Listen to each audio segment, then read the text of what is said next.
I can't afford it. What's wrong? The rain hammered against the taxi window like accusations I couldn't answer. My hands trembled as I counted the cash again, wet bills sticking together, 340 euros. Everything I'd managed to grab from the emergency fund hidden in my grandmother's cookbook before Gregor came home early. I pressed my palm against the cool glass, watching Milan's lights blur into watercolor streaks. Behind me, somewhere in that sprawling cityscape, was the apartment I'd shared with him for 18 months, the place where his love had slowly curdled into obsession, where compliments became criticisms, where care became control. Signorina? The driver's voice pulled me back. We're here. The Hotel Artemisia rose before us like a fortress of glass and steel, its elegant facade illuminated by golden lights that seemed to promise sanctuary. Too expensive. Far too expensive for someone fleeing with a hastily packed bag and 300 euros. But that was precisely the point. Gregor would never think to look for me somewhere like this. I paid the driver with trembling fingers, overpaying in my haste to escape the exposed feeling of being visible on the street. The lobby embraced me with warmth, scented of leather and sandalwood, a stark contrast to the cold rain outside. My sneakers squeaked against marble floors that probably cost more than my entire wardrobe. The night receptionist, an elegant woman in her 50s with silver-streaked hair, assessed me with practiced discretion. I knew what she saw, a 26-year-old woman in jeans and a soaked jacket, mascara likely smudged from crying in the taxi, carrying a duffel bag that screamed desperation rather than vacation. Good evening. How may I assist you? I need a room. My voice came out steadier than I felt. Just for tonight. She consulted her computer, her expression revealing nothing. We have a standard room available for 280 euros. Nearly everything I had. But what choice did I have? I couldn't go to friends. Gregor knew them all. My family was in Verona, too far to reach tonight, and the women's shelter. I'd called them twice in the past month, always hanging up before they answered, unable to admit I needed help. I'll take it. As I counted out the bills, my phone buzzed. My stomach clenched before I even looked. Gregor, where are you? Gregor. Valentina, this isn't funny. Come home.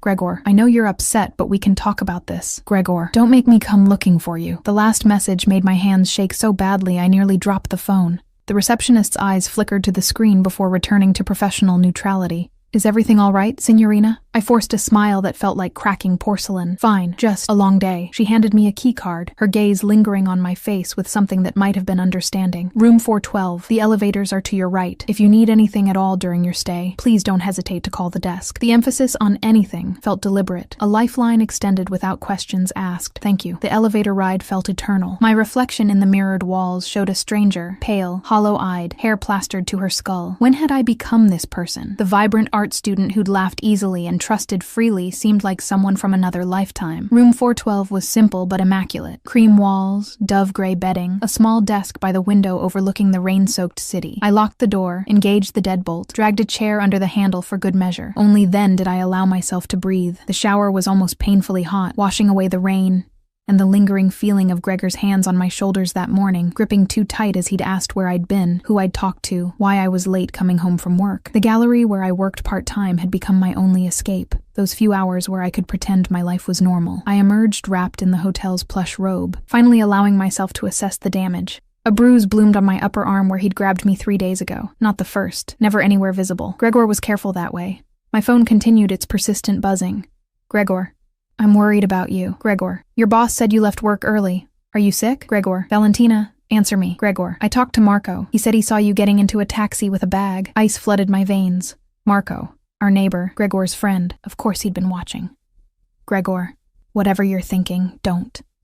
You know you can't survive without me. The worst part? Some terrible, broken part of me wondered if he was right. I had 60 euros left. No family nearby. Few friends who hadn't slowly drifted away as Gregor isolated me. A part-time job that barely covered my share of rent. But I had something more valuable. I had left. Finally, after months of telling myself tomorrow, next week, when I save enough money, I had actually walked out the door. I turned off my phone, the sudden silence both liberating and terrifying. The hotel room felt surreal in its tranquility. Clean sheets that smelled of lavender. Silence broken only by rain against glass.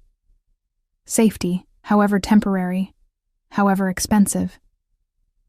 I should have slept. Exhaustion weighed on every limb. Instead, I stood at the window, watching the city breathe below. Somewhere out there, Gregor was searching.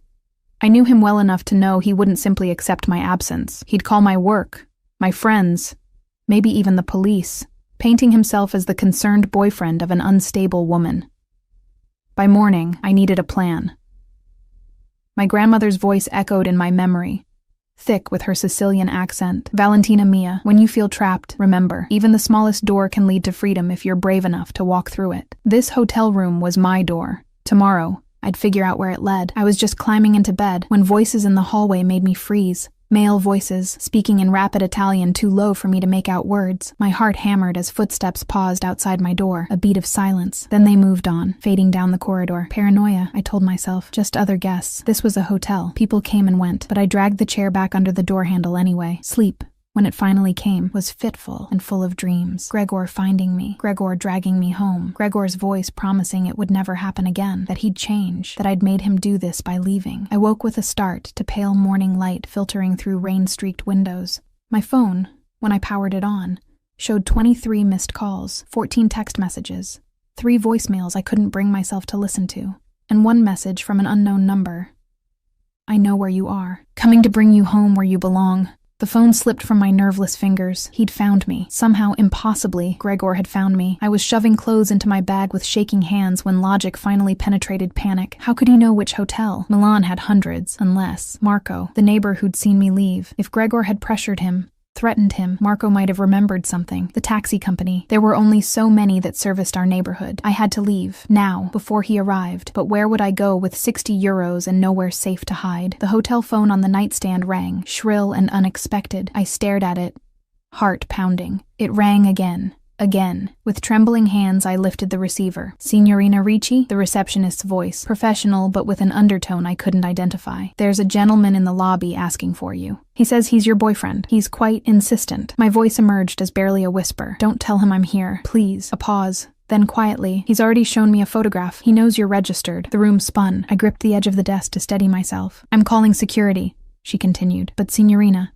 perhaps you should speak with management. There's a service elevator. 4th floor, East Wing. They can help you leave discreetly. I wasn't thinking clearly, operating purely on instinct as I grabbed my bag and fled into the corridor. The service elevator. East Wing. My feet carried me on autopilot, sneakers silent on plush carpet. I nearly collided with him. A man emerged from a doorway marked private, impeccably dressed in a charcoal suit despite the early hour. Tall, broad-shouldered, with dark hair swept back from a face that could have been carved from Carrara marble. His eyes, storm gray and penetrating, fixed on me with an intensity that stopped me cold. You're running, he observed. Not a question. His voice carried the cultured accent of northern Italy, each word precisely placed. I need the service elevator. My voice shook. Please. My ex-boyfriend is downstairs and I know who's downstairs. He stepped aside, gesturing toward the elevator behind him. Come, I hesitated. Everything about this man screamed danger of a different kind than Gregor. Power, control, authority that expected obedience. Voices echoed from the main corridor.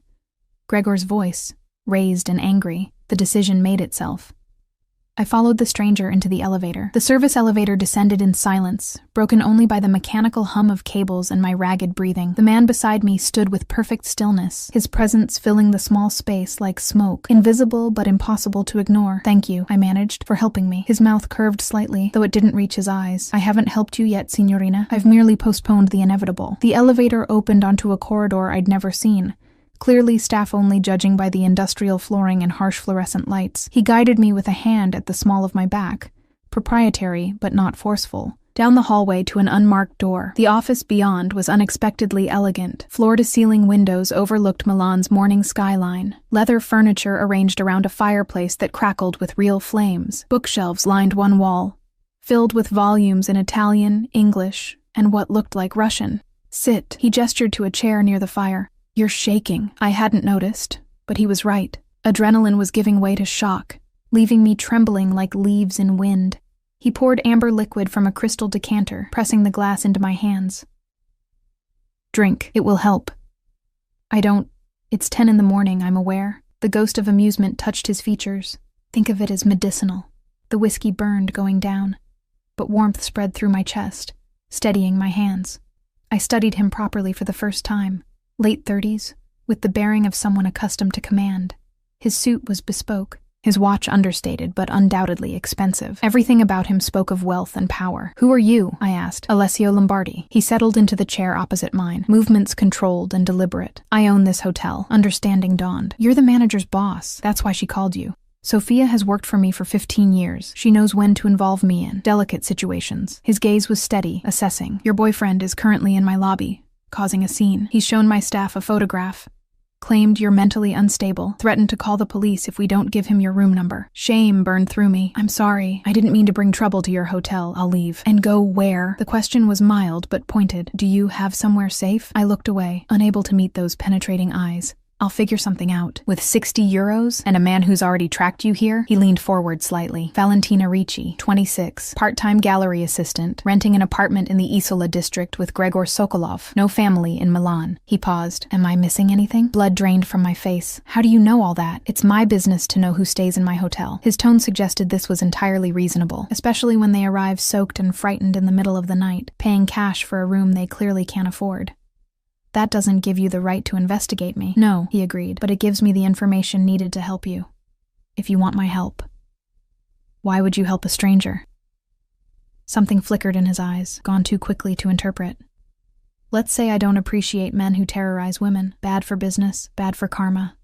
The irony of his phrasing made me laugh, a sharp, brittle sound. Karma, that's your concern. Among others. He stood, moving to the window with his hands clasped behind his back. Your Gregor is persistent. My security has escorted him out twice. He's threatened legal action. Claimed you stole from him. Implied you're mentally ill. Creative. I'll give him that. He won't stop. The certainty settled over me like a shroud. He never does. He'll wait outside, follow me when I leave, or he'll... I couldn't finish the thought. Alessio turned, the morning light silhouetting his frame. What if you didn't leave? I can't afford another night. I barely afforded last night. I'm not speaking of payment. Alessio returned to his chair, settling with the careful grace of a predator. I'm proposing an arrangement. Warning bells clanged in my mind.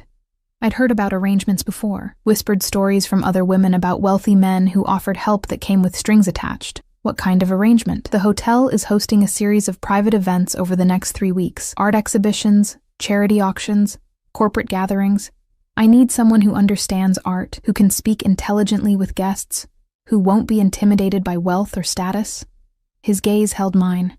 You have a degree in art history from the University of Bologna. You've worked at Galleria Moderna for 2 years. You're exactly what I need. How do you know about my degree? I make it my business to know things. He waved away my concern as if it were smoke. The position includes accommodations here at the hotel, meals, and a salary of 2,000 euros per week. 3 weeks, 6,000 euros total. The amount staggered me. I made barely that much in 3 months at the gallery. Why so much? Because the work demands discretion, professionalism, and the ability to handle difficult personalities. You'll be representing my hotel to some of Milan's most influential people. He paused. And because you need enough money to truly disappear when this is over, if that's what you choose. The honesty disarmed me more than any sweet promises could have. What's the catch? The catch, he said, leaning back in his chair, is that you'll be visible. These events are photographed, covered by society pages. Your Gregor will know you're here. He'll see you thriving while he rages impotently outside. That's not a catch, I said slowly. That's bait. You want to use me to provoke him. I want to demonstrate that he has no power over you anymore. Alessio's voice carried an edge now, something cold and sharp beneath the cultured tone. Men like him trade on fear. They break spirits because broken things don't fight back. But you're not broken, are you, Valentina? I thought of the bruises.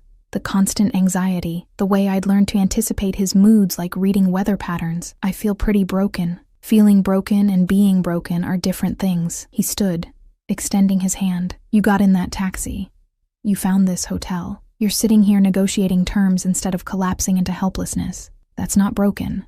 That's surviving. His words found cracks in my armor I didn't know existed. I stared at his outstretched hand, knowing this decision would change everything. Working for Alessio Lombardi meant staying visible, staying findable. It meant trusting a stranger who investigated his guests and spoke about karma while his eyes held secrets. But it also meant 3 weeks to plan, to save, to become someone Gregor couldn't recognize. I took his hand. His grip was firm, warm, sealing a bargain I didn't fully understand. Excellent. He released me and moved to his desk, producing a legal document with efficiency that suggested he'd had it prepared before I agreed. Standard employment contract. Room 806 will be yours for the duration. It's a suite, actually. More space than 412. Better view. I'll have your belongings moved up immediately. I don't have much to move. Then it won't take long. He slid the contract across the desk with a pen. Read it carefully. I don't do business with people who sign blindly. I scanned the dense legal language, surprised to find it straightforward. Employment terms, confidentiality clauses, termination conditions. Nothing predatory, nothing that set off alarms. The confidentiality clause, I noted. What exactly am I not supposed to discuss? Guest identities? Conversations you overhear? Business matters you might become aware of? Standard hospitality industry practice? His expression revealed nothing. My clients value their privacy. I signed, each letter of my name feeling like a small rebellion against Gregor's certainty that I'd come crawling back. When do I start? This evening, 6 o'clock. There's a private viewing in the gallery space on the second floor. Contemporary Italian artists. Very exclusive. I'll need you to circulate, engage guests in conversation about the pieces, make connections between potential buyers and the work. He consulted his watch, a gesture I was coming to recognize as habitual. That gives you 8 hours to rest, prepare, and familiarize yourself with the artists we're featuring. I'll need clothes.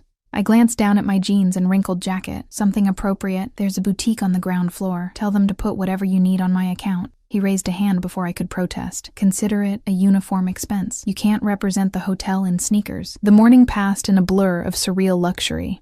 Room 806 was indeed a suite. Sitting room, bedroom, marble bathroom, with a tub large enough to swim in. My pitiful duffel bag looked absurd in the walk-in closet. The boutique proved equally disorienting. The manager, a sleek woman named Carlotta, showed no surprise when I mentioned Signor Lombardi's account. She assembled outfits with ruthless efficiency, cocktail dresses in jewel tones, tailored slacks, silk blouses, heels that made my feet look elegant instead of clumsy. For the viewing tonight, she said, pulling out a midnight blue dress that shimmered like water, this with the Louboutins, understated but impactful. Signor Lombardi appreciates elegance over flash. You dress women for him often? Something flickered across her face. I dress women for the hotel events often. It's not the same thing. But the way she said it made me wonder. Back in the suite, I tried to rest as Alessio had suggested, but sleep remained elusive. My phone, still powered off, felt like a grenade on the nightstand. Eventually, I turned it on, bracing for the inevitable onslaught. 47 missed calls, 32 text messages. The voicemails I still couldn't bring myself to hear. Gregor, I know you're at the Artemisia. The desk won't tell me your room, but I'll wait. Gregor, you can't hide from me.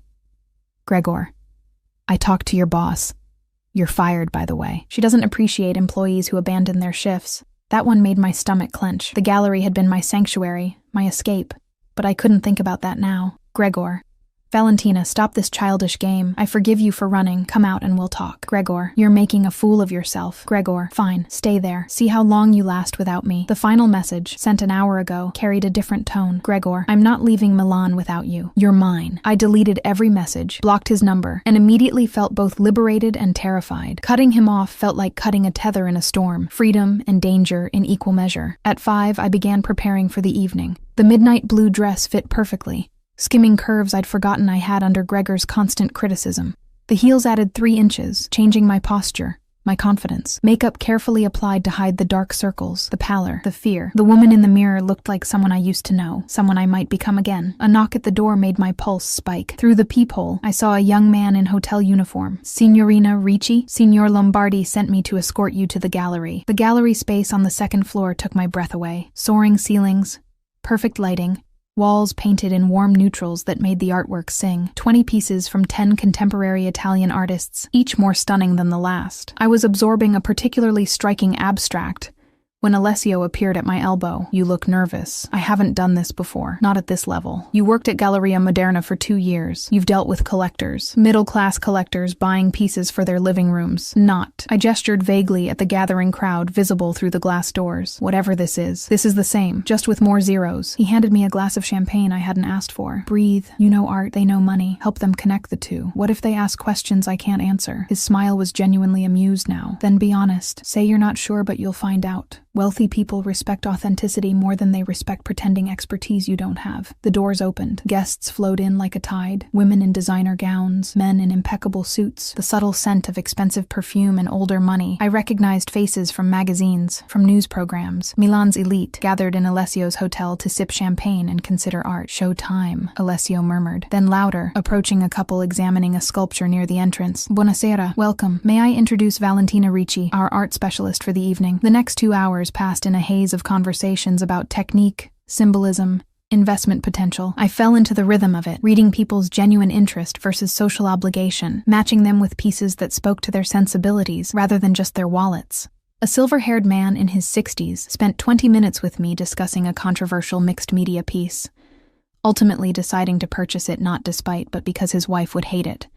A young tech entrepreneur gravitated toward the abstracts, responding to their energy and chaos. An elderly woman with kind eyes wanted something that reminded her of her granddaughter. We found it in a delicate watercolor of olive groves. I was explaining the provenance of a bronze sculpture when I felt it, the prickling awareness of being watched. I turned to find Alessio across the room, engaged in conversation, but with his gaze fixed on me. Something in his expression made my breath catch. Not attraction, exactly. Assessment, as if he were re-evaluating a calculation. The moment our eyes met, he looked away, returning his attention to his companion with seamless grace. Signorina, the sculpture's potential buyer, prompted me to continue. I refocused, pushing away the strange flutter Alessio's attention had created. This was work, nothing more. The evening wound down past 11. Guests departed with promises to consider, to return, to be in touch. 3 pieces sold outright. Several more garnered serious interest. Alessio appeared as the last guests filtered out, 2 glasses of wine in hand. You were extraordinary. I was terrified. I know, that's what made it extraordinary. He handed me a glass, gesturing toward a leather sofa positioned to view the remaining artwork. Tell me honestly, did you enjoy it? I sank into the sofa, slipping off the Louboutins with relief. Yes. God help me. Yes. I'd forgotten how much I love talking about art with people who actually care. Gregor didn't appreciate your passion for it. The question should have felt intrusive. Instead, it felt like he was offering me space to speak a truth I'd been carrying alone. Gregor thought art history was a waste of time, a hobby, not a career. He wanted me to study something practical, something that would make money.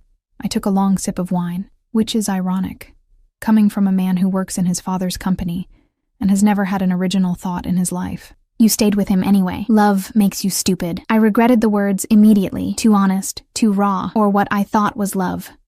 Alessio was quiet for a moment, swirling wine in his glass. Love doesn't make you stupid, Valentina. Fear does.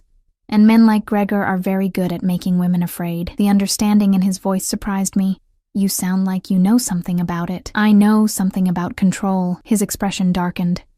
About men who use it to compensate for their own inadequacies. Before I could ask what he meant, he stood, offering his hand to help me up. It's late. You did excellent work tonight. Rest tomorrow. The next event is Saturday evening. His hand was warm, calloused in unexpected places for a man in expensive suits. I wondered briefly what put those calluses there before dismissing the thought. Alessio? I stopped him as he moved toward the door. Why are you really helping me? He turned back, and for just a moment, something vulnerable flickered across his features. Maybe I'm tired of watching powerful men destroy everything beautiful they touch. Maybe I want to see what happens when someone fights back. Then he was gone, leaving me alone with half-drunk wine and questions I wasn't sure I wanted answered. The next morning arrived with weak sunlight filtering through gauzy curtains. I woke disoriented, taking several seconds to remember where I was. Not Gregor's apartment, the hotel, my sanctuary, bought with 3 weeks of my life and sealed with Alessio Lombardi's enigmatic assistance. My phone, which I'd foolishly checked before bed, had accumulated 17 new messages from unknown numbers. Gregor, using different phones to circumvent the block. Each message a variation on the same theme. Concern bleeding into accusation, promises bleeding into threats. Unknown. Valentina, please. I'm worried about you. Just let me know you're safe. Unknown. Your mother called me. She's scared. How can you do this to her? Unknown. That hotel owner won't protect you forever. Unknown. I saw you last night. That blue dress. You looked beautiful. You always were beautiful when you listened to me. The last one made my skin crawl. He'd been here. Watching the gallery event through the windows, perhaps.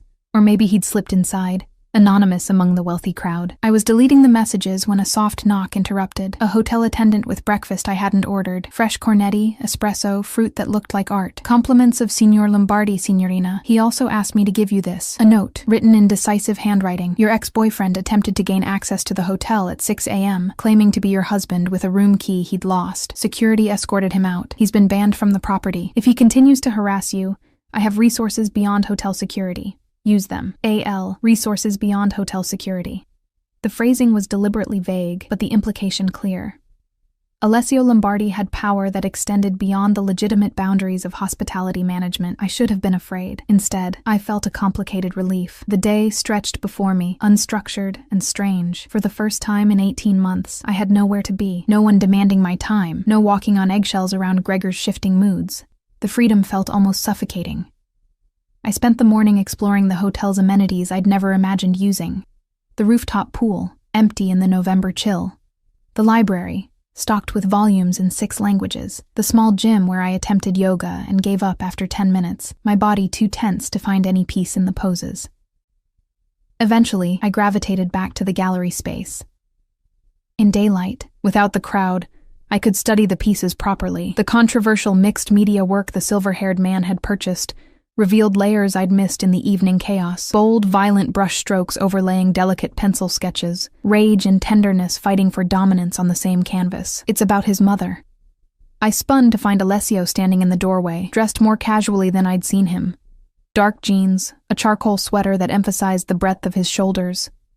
The artist, he clarified, moving to stand beside me. Luca Mariani. His mother had borderline personality disorder. He says this piece is what it felt like to be loved and destroyed simultaneously. That's heartbreaking. That's honest. He tilted his head, studying the piece with genuine interest. Most people want art to be beautiful. Luca makes art, that's true. We stood in silence for a moment, both contemplating the violent tenderness frozen in paint and ink. I got your note, I said finally. Thank you. For handling Gregor. It's handled for now. He'll try again. Alessio's tone carried the weight of certainty. Men like him don't accept rejection easily. In his mind, this is temporary insanity on your part. He's waiting for you to come to your senses. I'm not going back to him. I know that. You know that. But he doesn't believe it yet. He turned to face me fully. Valentina, I need to ask you something, and I need you to be honest. Has he ever hit you? The directness of the question stole my breath. Not exactly. What does not exactly mean? I wrapped my arms around myself. Suddenly cold, despite the gallery's comfortable temperature. He pushes, grabs, leaves bruises sometimes, but always where they won't show. He says it's because he loves me too much, because I make him crazy when I won't listen. Alessio's expression hardened into something dangerous. Show me. What? The bruises. Show me. My instinct was to refuse, to keep this private shame hidden. But something in his voice, not prurient interest, but cold, calculated fury, made me pull up the sleeve of my sweater. The bruise on my upper arm had faded from purple to a sickly yellow-green, 4 distinct marks where Gregor's fingers had dug in. Alessio studied it without touching, his jaw tight. How old? 5 days. Before you left. I nodded. He pulled out his phone, snapping several photographs before I could protest. Evidence, in case we need it. For what? For whatever comes next. He pocketed the phone, his expression unreadable. I need you to understand something, Valentina. The work I'm offering you, it's legitimate, but I can offer you protection that isn't. The kind that makes men like Gregor reconsider their priorities. What kind of protection? The kind you don't ask questions about. His gaze held mine. I have connections in this city. People who owe me favors. People who can make it very clear to your ex-boyfriend that continuing to pursue you would be inadvisable. You're talking about threatening him. I'm talking about educating him on the realities of the situation. I should have been horrified. Instead, I felt a dark satisfaction at the thought of Gregor being on the receiving end of fear for once. Is that what you do?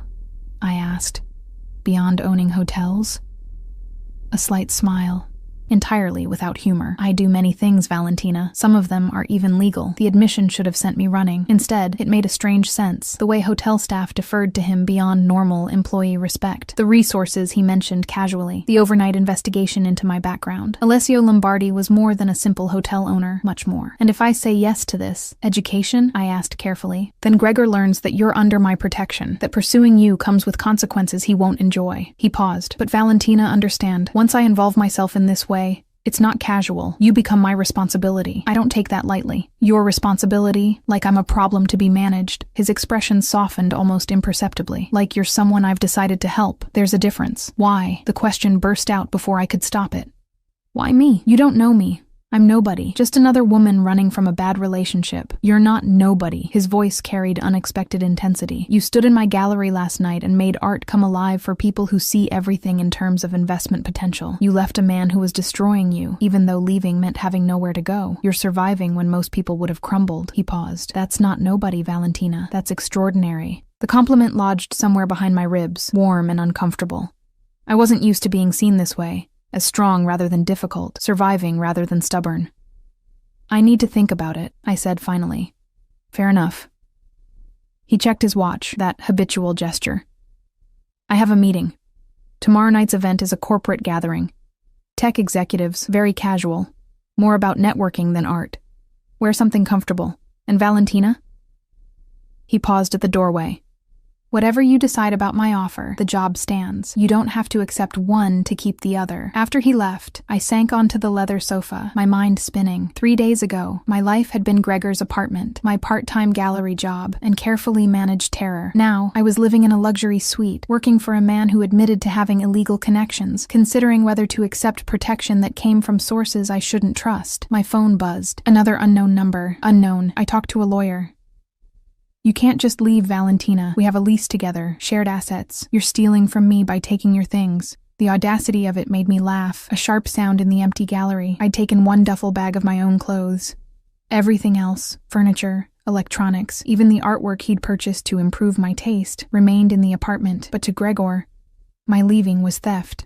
I'd stolen myself from him, the possession he valued most. I was composing a response when better judgment prevailed. Engaging would only give him what he wanted, my attention, my emotional energy, proof that he could still affect me. Instead, I blocked this number too, added a note to my phone to block any unknown numbers automatically, and made a decision. I found Alessio in his office, sitting behind an expansive desk with 2 computer monitors and a view of Milan spreading beneath him like a kingdom.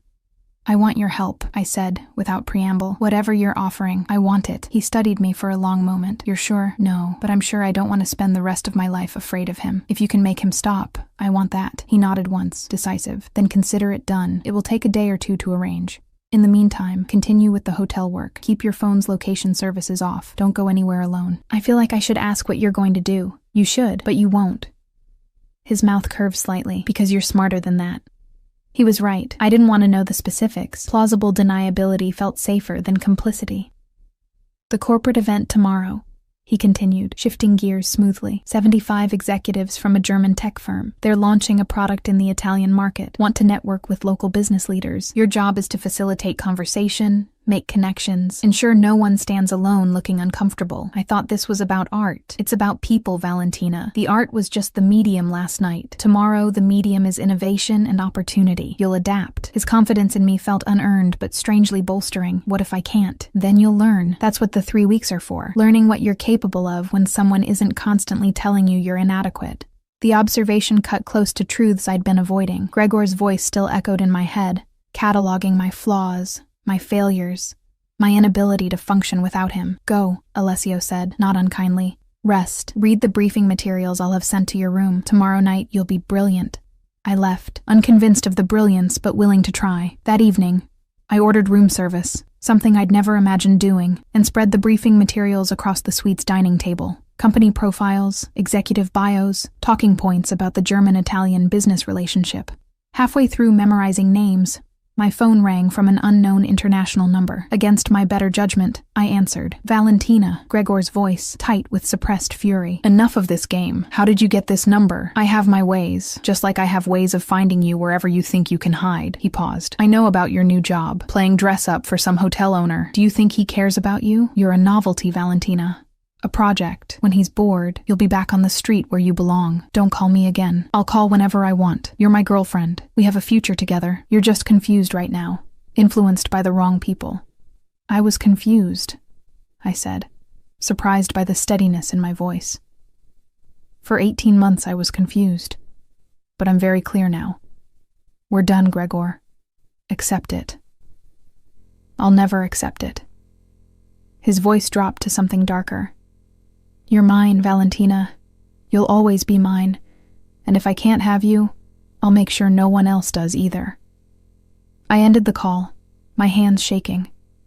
The threat hung in the air like poison. I should have called the police, should have filed a restraining order, should have done all the things rational people did when faced with credible threats. Instead, I called the only number I had memorized. Alessio answered on the first ring. What happened? How did you know something happened? You wouldn't call otherwise. A pause. Tell me. I relayed the conversation, Gregor's threat echoing in my memory. I'm coming up, Alessio said. Don't open the door for anyone else. He arrived within 5 minutes, which meant he'd been somewhere in the hotel. In his office, perhaps, or making his nightly rounds.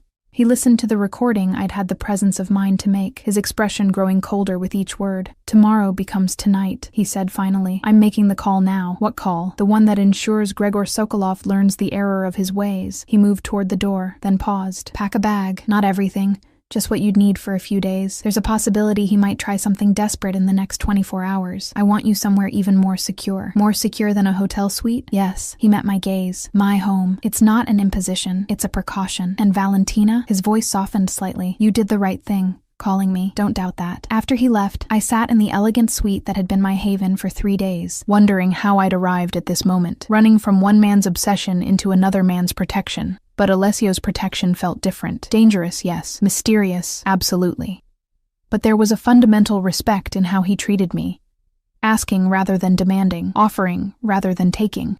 I began to pack, choosing practical clothes, comfortable shoes. Through the window, Milan glittered with 1,000 lights, each one a life being lived in ways I couldn't imagine.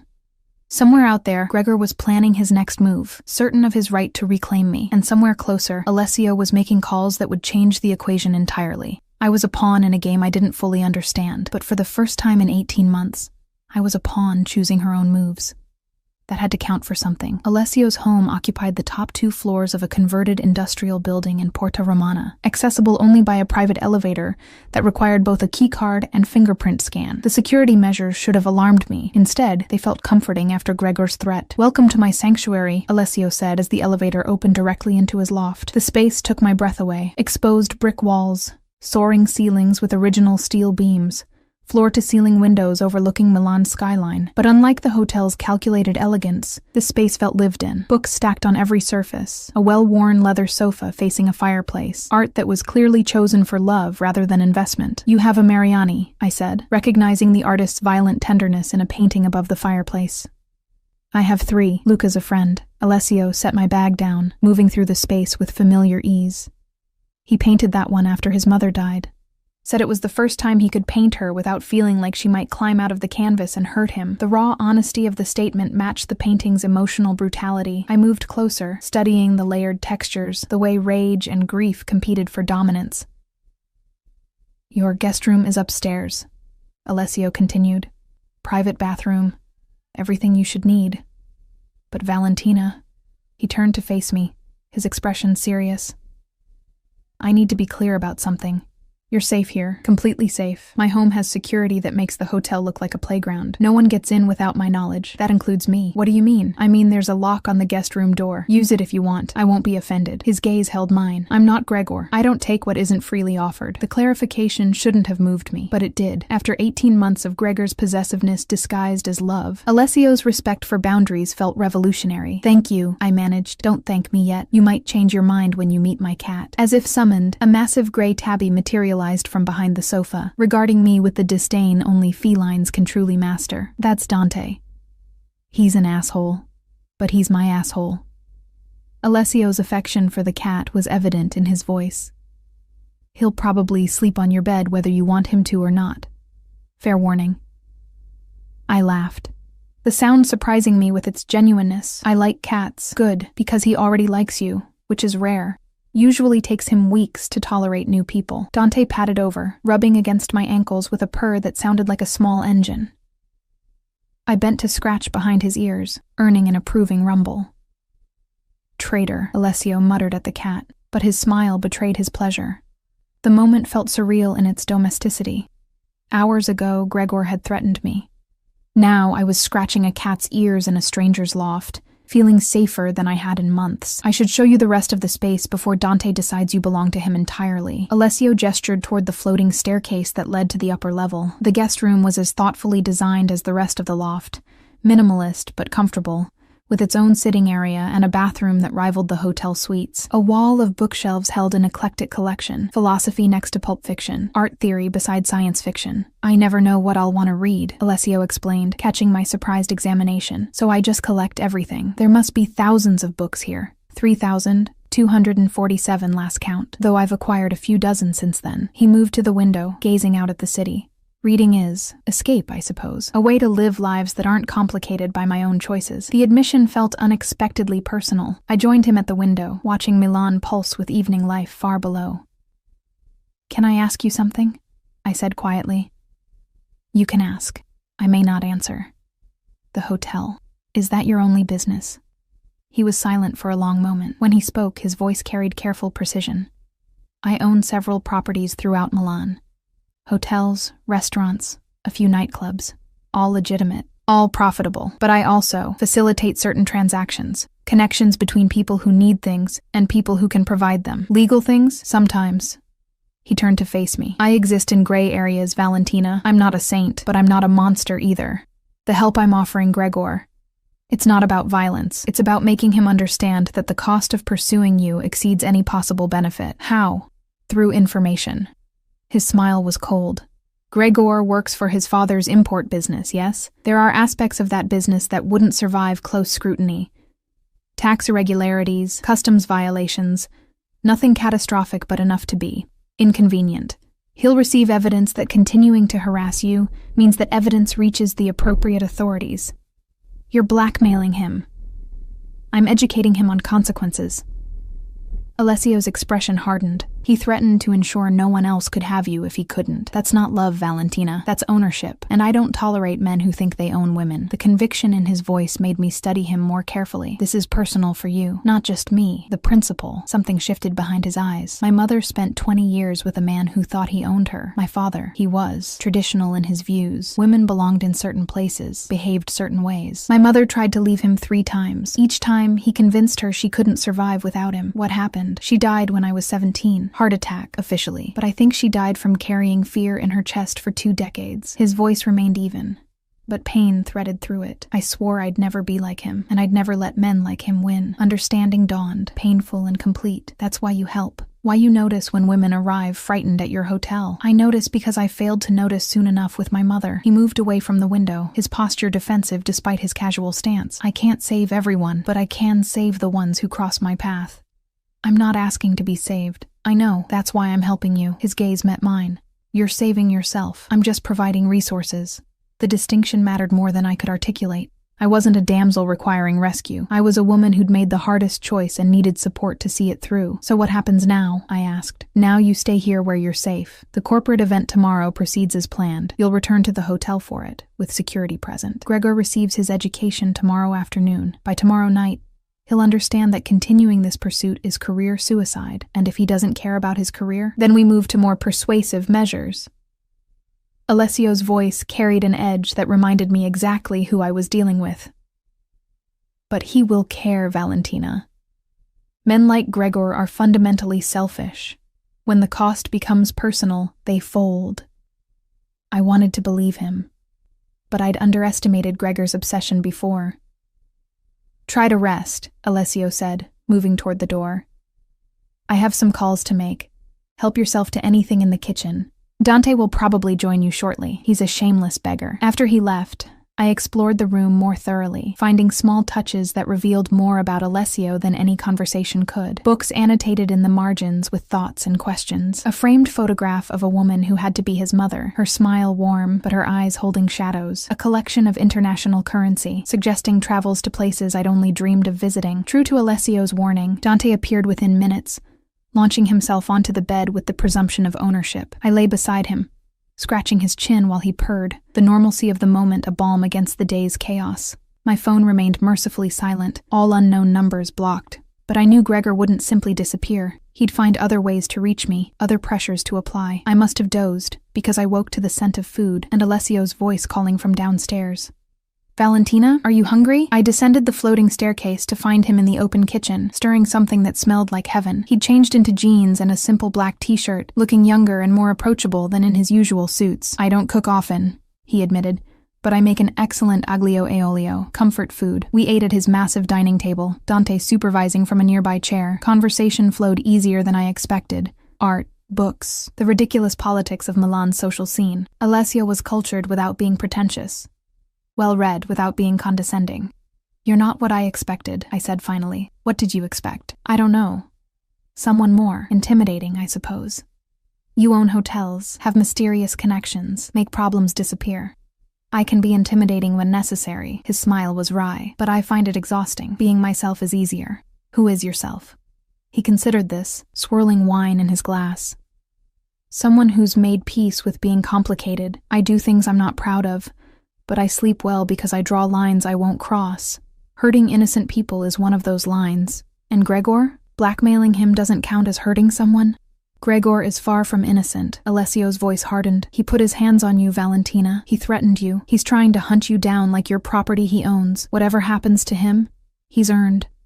The fierce protectiveness in his tone made something warm unfurl in my chest. I'd spent so long being told my perceptions were wrong, my reactions excessive, that having someone validate my experience felt revolutionary. Thank you, I said softly, for believing me, for helping. Don't thank me yet. Tomorrow might get complicated. He was right. The next day started quietly enough. I worked in the guest room, memorizing executive bios for the evening event. Alessio left mid-morning for meetings, leaving me with his security code and strict instructions not to open the door for anyone. Around 2, my phone rang from a number I recognized, the gallery where I'd worked.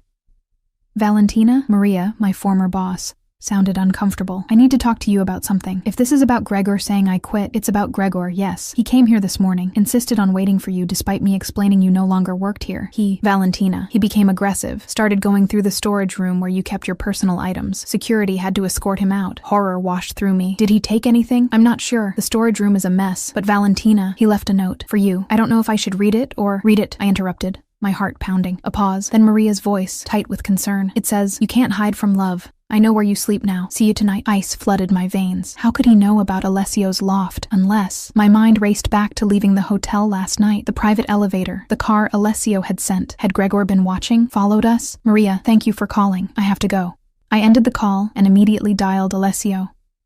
Valentina, what's wrong? Gregor knows where I am. He left a note saying he knows where I sleep, that he'll see me tonight. Silence on the other end. Then, quietly. Stay exactly where you are. Lock yourself in the guest room. I'm sending someone I trust to stay with you until I can get there. His name is Marco. Tall, bald, scar above his left eye. Don't open the door for anyone else. Alessio. I'm handling it, Valentina. Trust me. He ended the call, leaving me alone with Fear and Dante, who seemed to sense my distress, and pressed against my leg with unusual gentleness. I locked myself in the guest room as instructed, pushing a heavy chair under the door handle for good measure. Through the window, I could see the street below, watching for any sign of Gregor. 20 minutes later, the elevator chimed.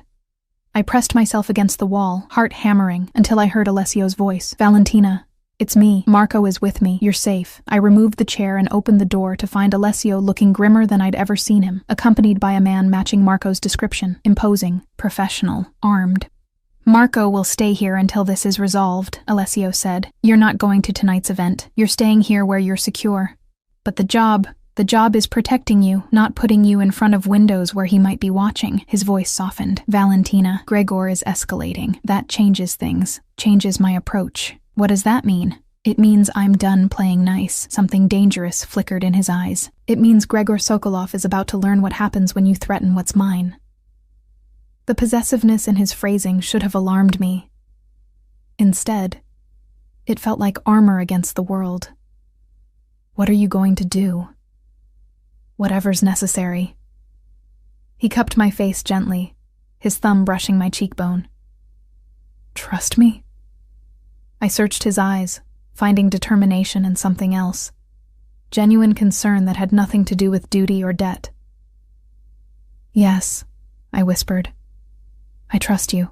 His smile was brief but real. Good. Stay with Marco. I'll be back before morning. Then he was gone, and I was left with a silent bodyguard and a cat, waiting for whatever storm Alessio was about to unleash on my behalf. Marco proved to be unexpectedly good company for a man whose job involved the implied threat of violence. He stationed himself in the main living area, alternating between monitoring security feeds on his tablet and reading a battered paperback mystery. You like Camilleri? I asked, recognizing the Italian crime author's work. He looked up, surprised. You know his work? I grew up in Verona. My grandmother loved the Inspector Montalbano series. I settled onto the sofa, Dante immediately claiming my lap. She said Camilleri understood that solving mysteries was really about understanding people. Your grandmother was wise. Marco's expression softened slightly. Mine said something similar, that the world makes sense if you pay attention to why people do things, not just what they do. We fell into comfortable conversation, carefully avoiding the topic of Gregor or why exactly I needed protection. Marco had worked for Alessio for 8 years. He told me, ever since Alessio had helped with a family situation. What kind of situation? The kind where my sister's husband thought his fists solved arguments. Marco's voice remained level, but steel underlay it. Signor Lombardi ensured he understood the error of his ways. My sister and her children are safe now. That kind of debt, you don't repay it, you pay it forward. Another piece of the Alessio puzzle clicked into place. He didn't just help women fleeing abuse. He built a network of people loyal because he'd intervened when others looked away. Is that what this is? I asked. Paying it forward? Maybe. Or maybe the boss sees something in you worth protecting beyond obligation. Marco's knowing look made me flush. He doesn't usually bring people to his home. This loft is sacred space. The fact that you're here says everything. Says what? That you matter to him, more than he's probably admitted to himself yet. Before I could process that observation, Marco's tablet chimed. He studied it, his expression darkening. What is it? Motion sensors on the ground floor. Someone's attempting to access the building. He stood, hand moving to the weapon holstered at his side. Stay here. Lock the guest room door. Don't come out until I tell you. I retreated upstairs as instructed, my heart pounding. Through the guest room window, I had a partial view of the street below. A familiar figure paced near the building's entrance, occasionally looking up at the windows. Gregor, he'd actually come here, had somehow found Alessio's address and was attempting to gain access. My phone rang. Alessio's number. He's here, I said without preamble. Gregor's outside. I know. Marco alerted me. I'm 5 minutes away. His voice carried cold fury. Valentina, listen carefully. He can't get inside. The building's security is military grade, but if he sees you in the window, he'll know he's in the right place. Stay away from the glass. I stepped back into shadow, still watching Gregor's agitated movements below.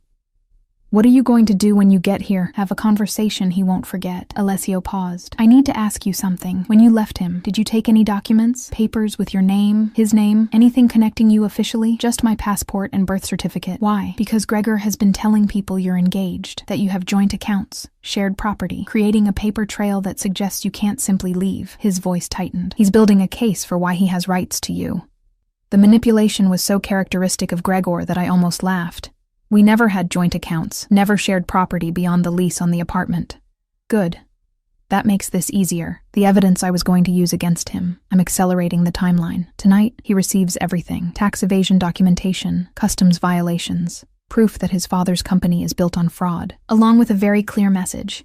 Leave you alone, or it all goes to the authorities. And if he doesn't believe you'll actually do it, then I'll do it and explain that was his warning. No hesitation, no doubt. I don't bluff, Valentina. Neither does he, apparently.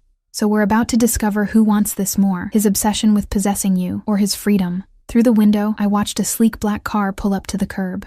Alessio emerged, followed by 2 men I didn't recognize. They moved with the same efficient purpose as Marco. Trained, prepared, dangerous when necessary. I'm here, Alessio said unnecessarily. Stay on the phone. I want you to hear this. I watched Gregor turn as Alessio approached, watched his body language shift from agitated to defensive. Even from this distance, I could see his surprise at being confronted. Gregor Sokolov.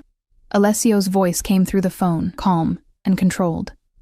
We need to talk. Who the hell are you? Gregor's voice, accented and aggressive. This is private property. My property, actually. This building and 4 others on this block. Alessio moved closer, his companions flanking him. You've been harassing Valentina Ricci, making threats, stalking her to multiple locations. That ends tonight. Valentina is my girlfriend. I have every right. You have no rights where she's concerned. The temperature in Alessio's voice dropped several degrees. She left you. She's made clear she wants no contact with you. You've chosen to ignore that, chosen to escalate from harassment to threats. That was a mistake. You don't know what you're talking about. Valentina is confused, influenced by the wrong people. She needs help. She needs you to leave her alone. Alessio's patience seemed to thin. I'm offering you one opportunity to walk away. Stop contacting her. Stop looking for her. Move on with your life. Do that, and the information I have about your family's business practices stays private. Even from my elevated position, I could see Gregor stiffen. What information? Tax fraud, customs evasion, money laundering, enough to interest multiple government agencies, enough to destroy your father's company and send both of you to prison. Alessio's voice remained conversational, making the threat all the more chilling. I'm a businessman. Gregor,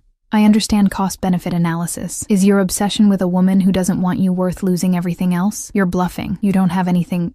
One of Alessio's companions stepped forward, handing Gregor a tablet. Even from my distance, I could see Gregor's face pale as he scrolled through whatever was displayed. That's a small sample, Alessio continued. The full dossier is considerably more damning. It goes to the authorities tomorrow morning unless you convince me otherwise. This is blackmail. This is education. Alessio cut him off. You've built your life on your father's money and connections. Valentina built hers on survival and strength. She doesn't need you. She never did. Accept that truth, walk away, and your life continues. Keep pursuing her, and everything you've taken for granted disappears. Gregor's hands shook as he shoved the tablet back. She's mine. She's her own. For the first time, real anger broke through Alessio's control. That's what you've never understood. People aren't possessions. Women aren't property. Valentina isn't yours, wasn't yours, will never be yours. She's a human being who made a choice to leave you. Accept it. You don't understand. Gregor's voice cracked. I love her. Everything I did because I love her. What you feel isn't love. Alessio's voice gentled slightly, not with sympathy, but with something like pity. Love doesn't require bruises. Love doesn't need threats. What you feel is obsession. Control, fear of losing something you've convinced yourself you own. That's not love, Gregor. That's sickness. Through the phone, I heard Gregor's sharp intake of breath. Then, unexpectedly, he started to cry. Harsh, broken sobs that should have moved me, but only made me feel empty.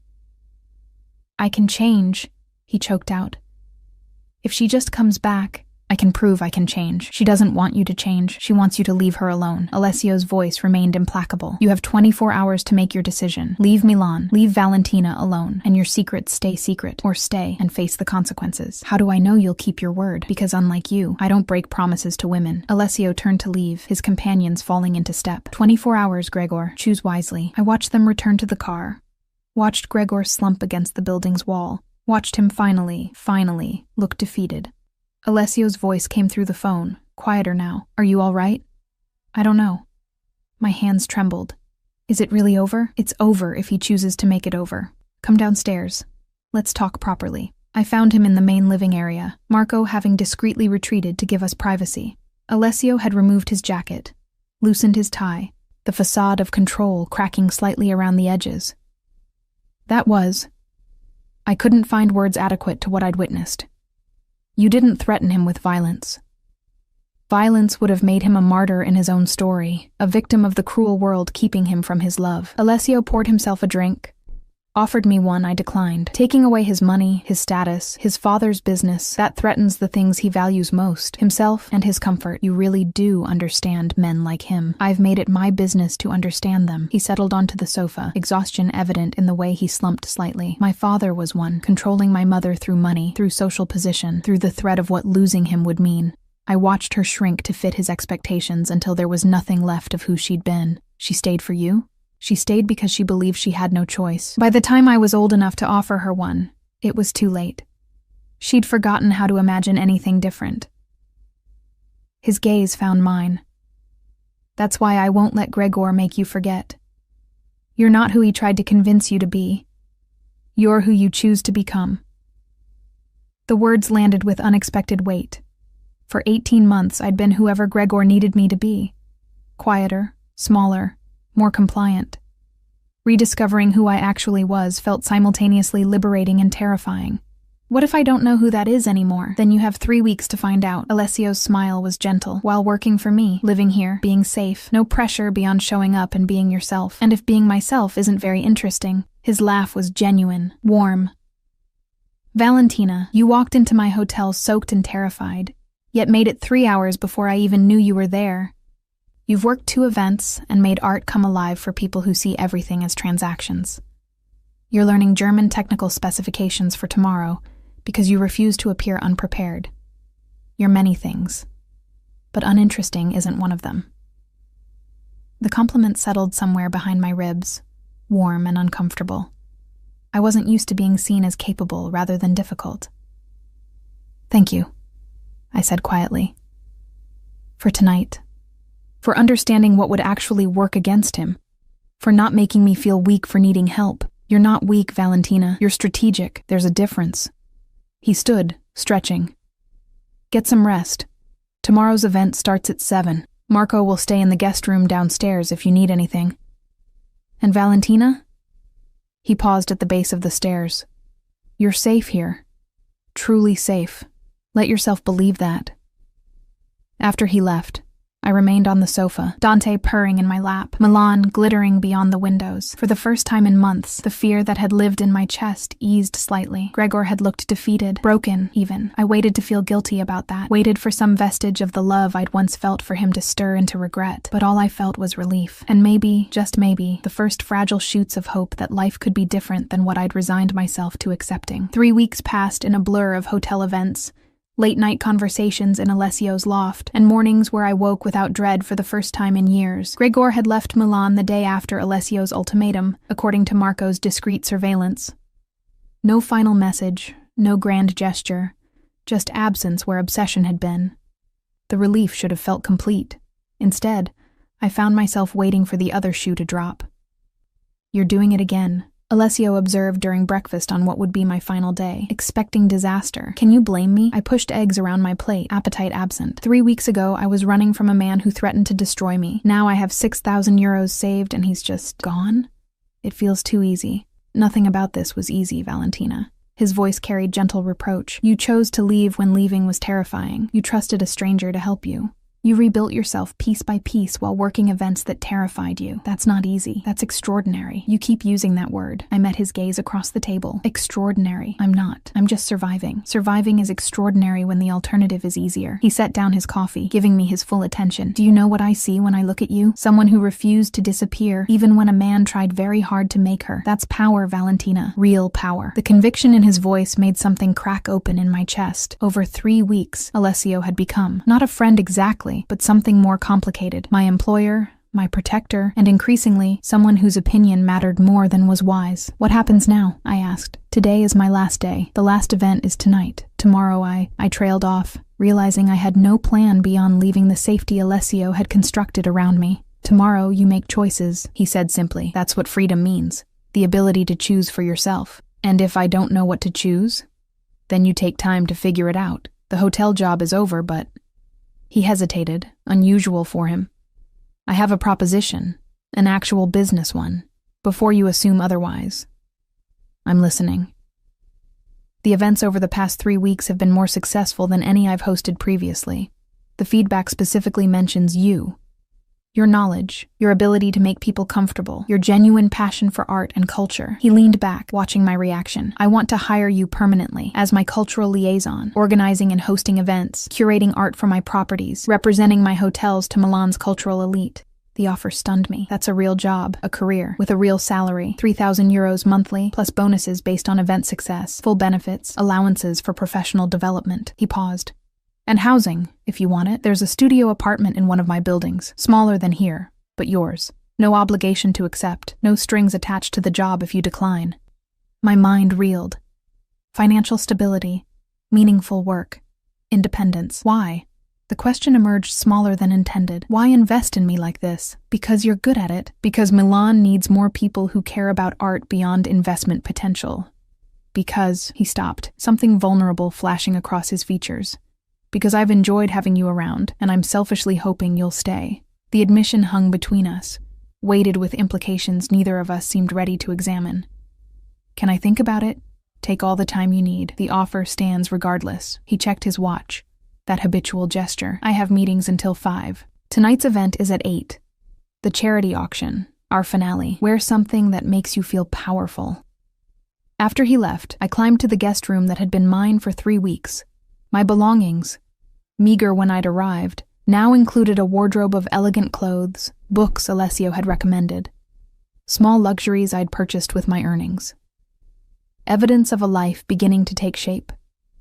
I pulled out the midnight blue dress from my first event, the one I'd worn when Gregor had watched from outside. Wearing it tonight felt symbolic somehow, proof that he no longer had the power to make me afraid of being seen. My phone, which had been blissfully quiet since Gregor's departure, vibrated with a message from an unknown number. My stomach clenched before I even looked. Unknown. 3 weeks is a long time to think about mistakes. I've had time to think about mine too. Can we talk? Just once. To end things properly. My hands trembled. Even with a single initial I knew. Gregor. Using yet another number to circumvent my blocks. I should have deleted it immediately. Should have told Alessio, let Marco handle it. Instead, I found myself typing a response. Me.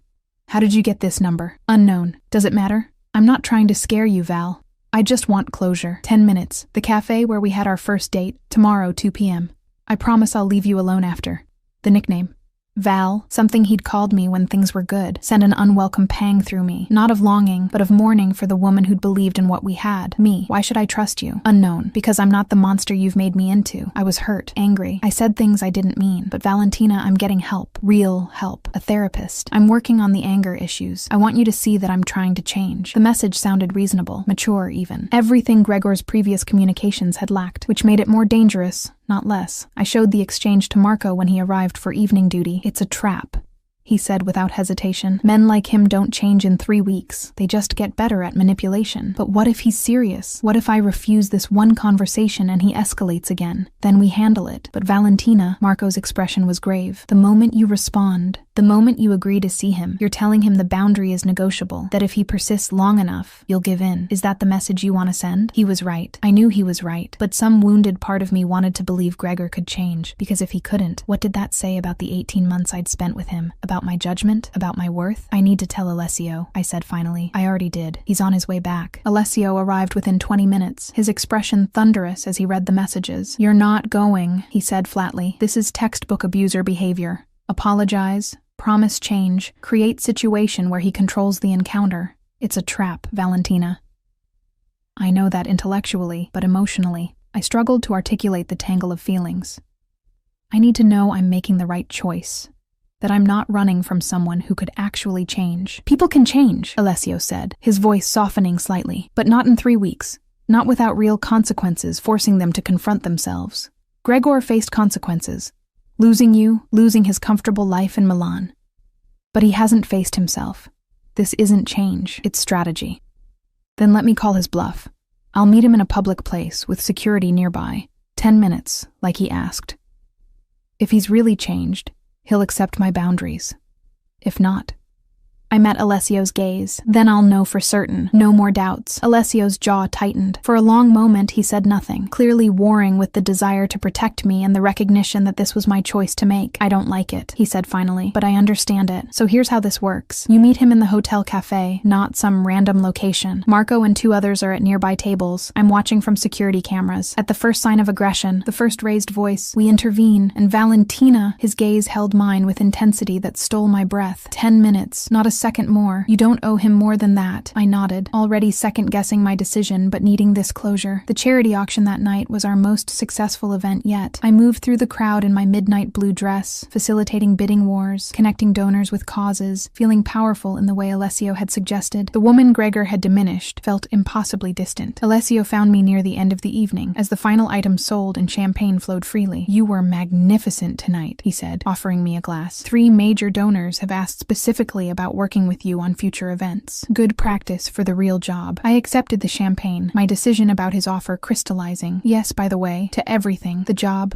the apartment. I want to stay. His smile transformed his face. You're sure? Terrified, but sure. The city destroyed me once. I want to see if I can rebuild myself here. You already have. He clinked his glass against mine.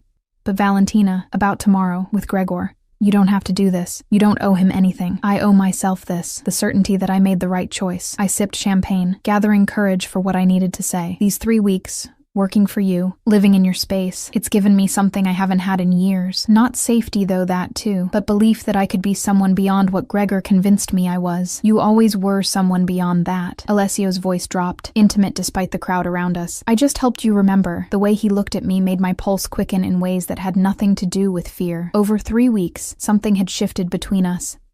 Employer and employee, protector and protected, but also something more complex. Something neither of us had named. Tomorrow, I said, needing to vocalize the plan to make it real. After I meet Gregor and end this properly, maybe we could. Talk about things that aren't work or safety or practical arrangements. Understanding flickered in his eyes. I'd like that. The next afternoon found me in the hotel cafe, hands wrapped around a cooling latte, watching the entrance for Gregor's arrival. Marco sat 3 tables away, absorbed in his phone but hyper-alert. 2 other security personnel positioned strategically throughout the space. Gregor entered at precisely 2 hours, looking thinner than I remembered, older. He spotted me immediately and approached with careful steps, as if I might bolt. Valentina. My name in his mouth no longer carried power. Thank you for coming. 10 minutes, I said without preamble. You said you wanted closure, so talk. He sat across from me, his hands fidgeting with a sugar packet. I've been thinking a lot about us, about what went wrong. What went wrong is that you thought love meant ownership, that you put your hands on me when you got angry, that you couldn't accept no as an answer. I know, his voice cracked. I know I hurt you. The therapy has helped me see how toxic my behavior was. How I let jealousy and insecurity turn me into someone I hate. 3 weeks of therapy doesn't undo 18 months of abuse. Gregor, I know that too. I'm not asking you to come back. I'm asking you to see that I'm trying, that I'm not the monster you think I am. You're not a monster, I agreed, but you're not safe either, and I deserve safety more than you deserve redemption. His eyes widened, as if he'd never considered my safety as separate from his narrative of heartbreak. So that's it? 3 years together and you just walk away? 18 months, I corrected. And yes, that's it. I'm walking away because staying would destroy me, because love shouldn't hurt, because I finally realized I'm worth more than the version of myself you needed me to be. That Lombardi guy, he did this to you, convinced you you're too good for me. Alessio didn't convince me of anything. He just created space for me to remember what I already knew. Gregor's expression darkened, familiar anger flashing across his features. You're sleeping with him. That's what this is about. What this is about, I said, standing, is that I don't owe you explanations about my life. 10 minutes is up, Gregor. Don't contact me again. Valentina, he stood too, reaching for my arm. Marco was there before his fingers made contact, a wall of muscle between us. The lady said you're done, Marco said quietly. Time to leave. For a moment, I saw Gregor calculate, fight or flight, scene or surrender. Then his shoulders slumped, defeat written across every line of his body. I really am trying to change, he said, voice small. I hope you believe that. I hope you succeed, I replied, meaning it, for your sake and for whoever comes after me, but I won't be collateral damage in your journey to becoming better. I watched him leave, waiting for some surge of emotion, grief, guilt, satisfaction. Instead, I felt only quiet certainty that I'd made the right choice. Alessio appeared at my elbow, having materialized from wherever he'd been monitoring. How do you feel? Free, I said, surprising myself with the truth of it. I needed to see him one more time to know for certain. Now I know. Whatever we had, whatever I thought we had, it's over. Good. He offered his arm. Come on, I have something to show you. He led me to the hotel's rooftop garden, currently empty in the November chill. Milan spread beneath us, a tapestry of ancient and modern, beauty and chaos. I come here when I need perspective, Alessio said.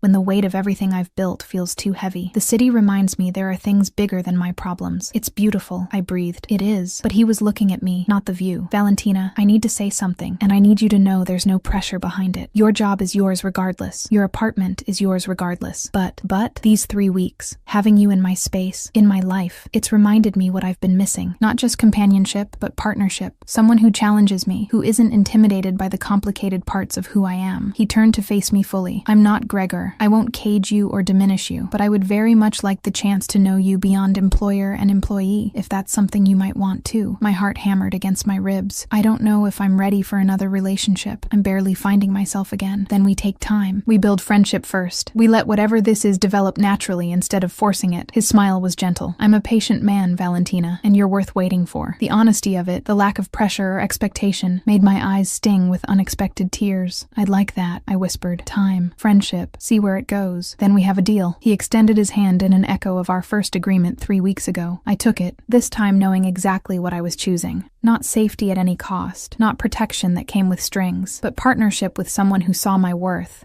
and wanted to help me see it too. 3 weeks ago, I'd fled to a hotel to hide from a man who claimed to love me. Tonight I stood on a rooftop with a man who'd helped me remember how to love myself. The difference was everything. Did you like the story? Then hit that like button now. Comment below what you thought. I read them all, and share it with that friend who loves a good story. Here at Emma Romance Library, there's a new story every day. Don't miss it. See you soon.